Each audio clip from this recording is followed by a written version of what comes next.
Good morning again, everyone, and welcome back to the KSR YouTube channel. Surprise! We're working on Mullet again.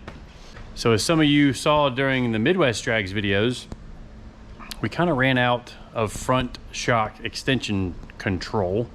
We basically had it adjusted all the way tight. So we ripped the shocks off. Actually, CJ, where's he at? CJ ripped the shocks off Monday while I was up at Mike Finnegan's place. Got them sent out and back pretty much next day so that I could put them back in the car.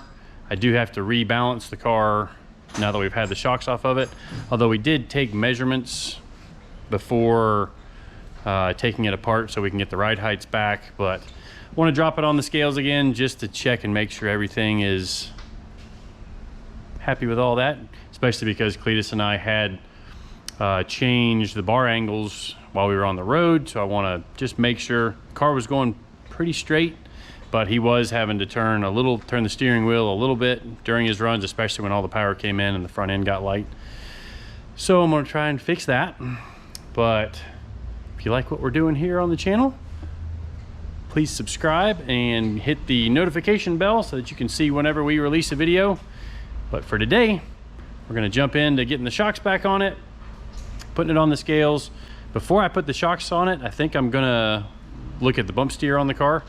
I had really eyeballed it really quickly before we left for the Midwest Drags. Just everything was kind of coming down to the last minute, and got it where it was pretty close, but I think I can get it a little bit better. So we're going to do that. And I've got to fix my alternator bracket that didn't work. When we were welding the alternator bracket onto the frame of the car, it must have tweaked just a little bit, just enough to make the alternator belt walk its way off during a run. Other than that, should be just a reassemble. We've already changed the oil in it. We're going to change the transmission fluid in it. We're going to jump in and get started and bring you guys along for the ride.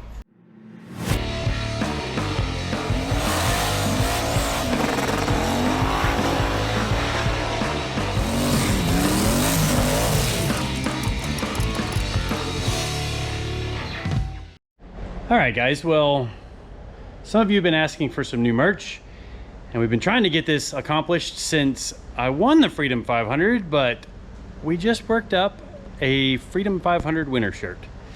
I know it's kind of late, but we're gonna put them up and let you guys pre-order them again, just like we did with the Everything Needs a Turbo shirt.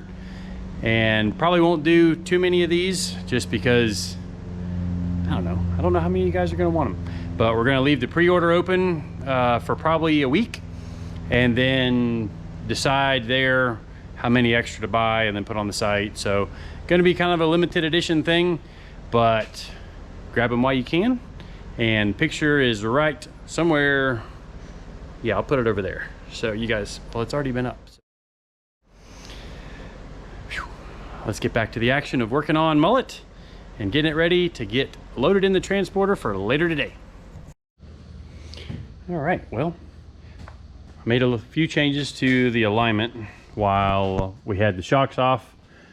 You can see we had measured the ride height from the fender, the center line of the axle to the fender. So I jacked it up and kind of just tweaked my alignment. The camber on these things swings just a little bit as it goes through travel. And what I try to do is get it right at 0 when the car's sitting at ride height.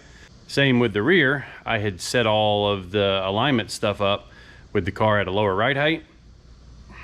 So now that I am lifting the car back up a little bit, I kind of need to just tweak the alignment to get it back where it's exactly where I like it. So I went ahead and did that this morning, which means I need to reset the toe. And I'm also going to re-corner balance the car since we took the front shocks out, and to verify that we didn't pull anything funny when we were adjusting the pinion angle after we moved the bars, the rear 4-link bars, while we were on the road for Midwest Drags. Doesn't take much because you can preload those 4-link bars, and you can really pull the thing out of whack. So just kind of winged it there on the side of the road or in the shop we were at up there, and definitely made the car work better. I'm gonna hopefully get it a little bit better balanced to where it goes even straighter than it did before. And then Cleetus and Brent can just focus on playing with the power tune. We kind of have a little bit of a database developed, and we can start to see a trend of what the car needs for a boost curve to go faster. So we've got a few different tunes. You know, obviously we've been several 760s with the car. We've been some 780s. And the differences in those, we can kind of start to build kind of a database of tunes, you know, based off ETs, different ETs that we need the car to run. Obviously it's all track dependent. If the track is really good, it's also somewhat weather dependent. Really good air, one tune-up's gonna go faster or slower. Well, if the air is really good, the car is gonna go faster than the tune-up that you think you've set the car up for. And all that stuff kind of has to work together. And you also have to tweak shock settings. So the harder you hit the car with power, the tighter the shocks need to be so that the car doesn't, especially with the rear, just slam the tire into the ground and actually recoil off of the tire. If you kind of think of the tire also acting as a spring, the higher the air pressure in the tire, the more spring the tire has in it. So you have to factor all this into your shock settings, your power management. All that stuff matters, especially when you're trying to go and wring every last little bit of ET out of one. So still think this thing is gonna run sixes. It may take us a track like Bradenton where we can just, you know, get 5 or 6 runs on the car on a good track in some pretty good weather, where we can not have to worry about just getting down the track to score a good ET for an event. So hopefully on Rocky Mountain Race Week, with the data that we learned from Midwest drags and some of the data analysis that I'm doing now, the guys can go out and go, you know, 750s, maybe 740s, maybe even down into the 730s. Just depends on how good we can get a wrangle on everything. But I'm gonna get back to work on fixing this alternator bracket, and I can, now when I just look at it, I can see something's bad tweaked.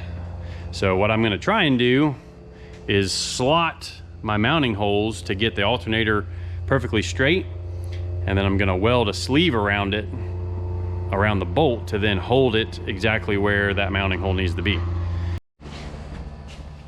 All right, so I made me a little jig to hold kind of what I've got going on here. This is flat against the back of the balancer, and then I'm gonna just push the alternator bracket up here, or push the alternator itself, the pulley up against that. So since it's square, that should have this plane correct, and it should have this plane correct. And I'm not gonna lie, it was off a little bit. It was off about 1/8 of an inch, and it was kicked a little bit. So before, I hadn't gone through the effort of doing this, and you might be able to see there's a little step I machined in this. So basically what I did is I machined from the backside to the center of the first groove, got a dimension there, did the same thing on the alternator, and then figured out how much I needed to machine a step into this block of aluminum so that I can set the spacing right and everything. It should be straight now. Should be. Hopefully it doesn't throw belts anymore. That's kind of embarrassing for a builder, I'm not gonna lie. I was a little embarrassed by that. But like I try to tell my guys that work for me, it's better to do it right the first time, even if it takes a little longer, than it is to have to go back and redo it again. And I'm eating some of my own words right now. So I'm gonna get this wrapped up, and then we'll be putting the shocks back in it, drop it on the scales, do the corner balancing, hopefully right in time for Tim to show up and we load this thing back up in the box. CJ's over redoing some of the Zeus fasteners were steel and starting to rust. The ones I had bought to finish the car were aluminum, and they look great still. So we're having to drill out a bunch of the, drill out all the rivets for the steel Zeuses, which there's like 30 of them. Yeah, that kind of stinks. So we're fixing all that. Just little things would pop up when you're building a car. So we'll get back to work on this alternator bracket, and then down on the scales.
All right, well, it always turns into a thrash, but I think we're ready to finally put it in the trailer.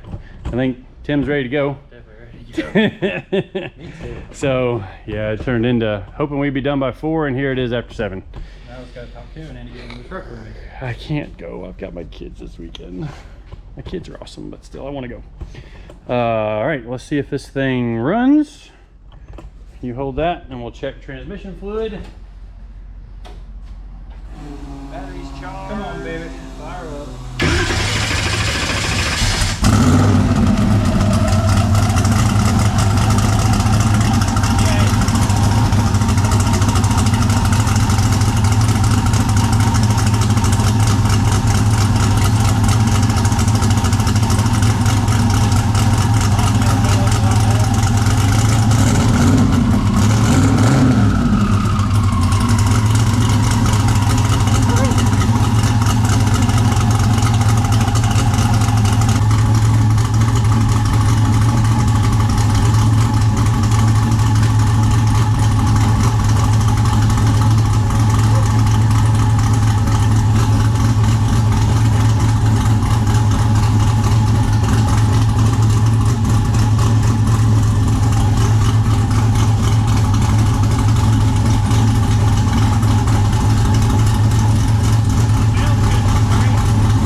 All right, well that pretty much wraps up that.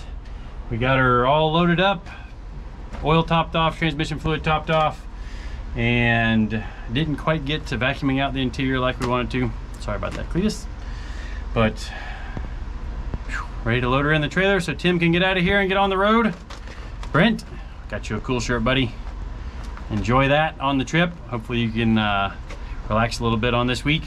I do wish I was going with you guys, but I got my kids next week, so hope you guys have a great time. All right, so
well, Mullet is loaded up and headed to the Midwest drags. No. Mullet is headed to Rocky Mountain Race Week. What am I talking about? We appreciate everybody watching. Please subscribe if you like what we're doing. Boy, this is a big thrash to get that ready to go. Anyways, please subscribe, like, comment. I'm trying to get some free time to get back into the comments again and chat with everybody, but hopefully you like our shirt we came out with earlier in the video. So head to winwithksr.com and pick you up one of those, as well as some of our other stuff. We do have some other ideas on the table that hopefully we'll be bringing out here pretty soon. So thanks again for watching. I'll see you guys in the next one.